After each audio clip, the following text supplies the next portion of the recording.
ကျွန်တော်တို့မြန်မာနိုင်ငံကိုစားအပြုအမျိုးသမီးကလပ်အသင်းဖြစ်တဲ့ ARD FC အသင်းကတော့မနက်ဖြန်မှာရှင်မြိုင်ကစားမဲ့ New Taipei City တရုတ်တိုင်ပေ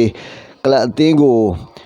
အနည်းဆုံးသေတမက်ရယူုံနဲ့အမေရိကန်ဒေါ်လာ3သိန်းကိုပိုင်ဆိုင်ပြီးတော့အုပ်စုအဆင့်ကိုအာရှအမျိုးသမီးချန်ပီယံလိရဲ့အုပ်စုအဆင့်ကိုတက်ရောက်သွားတော့မှာပဲဖြစ်ပါတယ်။ ARD FC အသင်းကတော့သူတို့ရဲ့နောက်ဆုံးတွေ့ဆုံရမယ့်ပြိုင်ဘက် New Taipei City အသင်းကိုကိုကချချက်အရာ9ကိုအသာဖြတ်ထားနိုင်ခဲ့ပြီးတော့အုပ်စုပထမအဖြစ်ရက်တည်နေတာဖြစ်ပါတယ်။အဲဒါကြောင့်လည်းမနေ့ကကစားမဲ့ပွဲမှာအနည်းဆုံးတည်တမက်ရရှိုံနဲ့ကျွန်တော်တို့ခြေစစ်ပွဲစဉ်အောင်မြင်သွားမှာဖြစ်ပြီးအုပ်စုအဆင့်ကိုရောက်ရှိသွားတော့မှာပဲဖြစ်ပါတယ်။အုပ်စုအဆင့်ရောက်ခဲ့မယ်ဆိုရင်တော့အမေရိကန်ဒေါ်လာ3သိန်းကို ARD FC အမျိုးသမီးအသင်းကပိုင်ဆိုင်ခွင့်ရမှာပဲဖြစ်ပါတယ်။အခုလိုရလက်မျိုးကိုမနစ်ကရာသီမှာတော့ ISP အသင်းကရရှိပိုင်ဆိုင်ခွင့်ရထားခဲ့ပြီးတော့အမေရိကန်ဒေါ်လာ3သိန်းကိုပိုင်ဆိုင်ထားခဲ့တာလည်းဖြစ်ပါတယ်။ဒီနှစ်မှာတော့ ARD မျိုးသမီး FC အသင်းကအကောင်းဆုံးပုံစံအနေနဲ့ကြော်ဖြတ်သွားနိုင်မလားဆိုတာကိုတော့ကျွန်တော်မနေ့ပြန်မှာဆက်လက်စောင့်ကြည့်ရမှာဖြစ်ပေမဲ့တေချာတာကတော့အမေရိကန်ဒေါ်လာ3သိန်းကိုရယူပြီးတော့အုပ်စုစင်ကိုဖျက်ကျော်သွားမယ်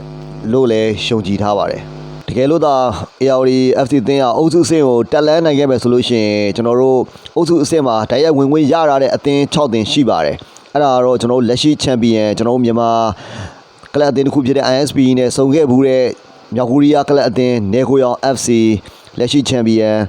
ပြီးတော့မဲဘုံစီးတီးဩစတြေးလျကလပ်ပြီးတော့တောင်ကိုရီးယားကိုစားပြုကလပ်အသင်းဝါချောင်းဂျပန်ကလပ်အသင်းဖြစ်တဲ့လီဝန်ဆာဘေဂျင်းတရုတ်ဟိုချီမင်းစီးတီးဗီယက်နမ်စတဲ့အသင်းတွေနဲ့တွေ့ဆုံရမှာဖြစ်ပါတယ်ခြေစစ်ပွဲစဉ်ကနေတက်လာမဲ့အသင်း6သင်းနဲ့အတူအသင်းစောင့်ဆိုင်နေတဲ့အုပ်စုအဆင့်ကတရားဝင်ခွင့်ရအသင်း6သင်းတို့ဟာတွေ့ဆုံပြီးတော့ကျွန်တော်တို့12သင်းစုစုပေါင်း12သင်းရှင်ပြိုင်ကစားသွားမှာဖြစ်ပါတယ်အဲ့ကစားရဲ့မဲပွဲစဉ်တွေရဲ့မဲခွဲမှုကိုတော့လာမယ့်စက်တင်ဘာ3ရက်နေ့မှာကျင်းပသွားမှာဖြစ်ပြီးတော့တကယ်အုပ်စုပွဲစဉ်တွေကစားမှာတော့နိုဝင်ဘာ1ရက်နေ့ကနေပြီးတော့9ရက်နေ့ထိကျင်းပပြုလုပ်သွားမှာဖြစ်ပါတယ်အုပ်စုပွဲစဉ်တွေမှာတော့ပြန်ပြန်အားဖြင့် American Dollar ဘယ်လောက်ရရှိမယ်လို့စုကြည်မသတ်မှတ်ထားရမယ် Quarter Final အထိရောက်ရှိမဲ့အသင်းကတော့ American Dollar 8000 Semi Final အထိရောက်ရှိမဲ့အသင်းကတော့ American Dollar 3,200နဲ့ကျွန်တော်တို့ချန်ပီယံဖြစ်မဲ့အသင်းကအမေရိကန်ဒေါ်လာ1သန်းအထိရရှိမှာဖြစ်ပါတယ်ဒုတိယရရှိတဲ့အသင်းကတော့အမေရိကန်ဒေါ်လာ9သိန်းကိုပိုင်ဆိုင်ခွင့်ရမှာမို့တကယ်ကိုကြီးမားတဲ့အခွင့်အရေးတွေပိုင်ဆိုင်ခွင့်ရမဲ့အမျိုးသမီးထိပ်တန်းလိပြိုင်ပွဲတစ်ခုဆိုရင်လည်းမမားပါဘူးကျွန်တော်တို့မြန်မာနိုင်ငံကိုစားပြု ARD FC အသင်းနဲ့လည်းကျွန်တော်တို့အုပ်စုအဆင့်ကိုရောက်ရှိလာခဲ့ပြီးတော့အခုလိုမျိုးအုပ်စုအဆင့်မှာလည်းအကောင်းဆုံးပုံစံတွေချပြပြီးတော့ Quarter Semi Champion လူခွင့်အထိ Final အထိရောက်ခဲ့မယ်ဆိုလို့ရှိရင်အင်မတန်မှကောင်းမွန်တဲ့ရလက်တစ်ခုရမှာဖြစ်ပြီးတော့မြန်မာအမျိုးသမီးကလပ်အသင်းတွေအားလည်းနောက်ထပ်အခွင့်အရေးတစ်ခုရရှိလာမှာဖြစ်ပါတယ်ဒီကအဖြစ် slot 2နေရာဆော့ရတာမျိုးပုံစံမျိုးတွေအထိအခွင့်အရေးရလာနိုင်တဲ့အခြေအနေတွေလည်းပိုင်ဆိုင်ရမှာဖြစ်ပါတယ်အဲဒါကြောင့်လည်း ARD FC အသင်းအနေနဲ့ဒီနှစ်မှာ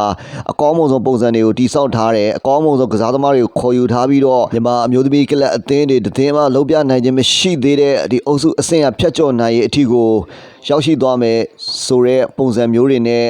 ကစားသမားတွေကိုဖြည့်တင်းထားတာကိုလည်းမြေတွေ့ခွင့်ရတာအင်မတန်မှဝမ်းသာကြည်နူးမှုကောင်းပါတယ်ဘယ်လိုပဲဖြစ်ဖြစ်မနေ့ပြန်ကစားရမယ့် New Taipei City နဲ့ခြေစစ်ပွဲရဲ့နောက်ဆုံးပွဲစဉ်ကအင်မတန်မှအရေးကြီးပါတယ်အဲ့မနေ့ပြန်ပွဲအနိုင်ရလိုက်မှသာလေကျွန်တော်အုပ်စုအဆင့်ကိုတက်လှမ်းရမှာဖြစ်ပြီးတော့အုပ်စုအဆင့်မှာဘယ်အသင်းတွေနဲ့ကြာသွားနိုင်မလဲဆိုတာကိုတော့ကျွန်တော်တို့ရင်ခုန်စွာနဲ့မျှော်လင့်စောင့်စားခွင့်ရမှာဖြစ်ပါတယ်အဲဒါကြောင့်လဲကျွန်တော်တို့မြန်မာမျိုးသမီးကလပ်အသင်းတစ်ခုဖြစ်တဲ့ ARD FC အသင်းကိုဘာတွေဆက်ဖြစ်မလဲဘလို့စုကြီးတွေဆက်လက်ပြီးတော့ပိုင်ဆိုင်သွားမလဲဆိုတာတွေကိုစောင့်မျှော်ရင်းနဲ့ပဲရင်ခုန်မျှော်လင့်စွာနဲ့ပြည်သက်တွေနဲ့ထပ်တူစောင့်မျှော်နေရအောင်မှာပဲဖြစ်ပါတယ်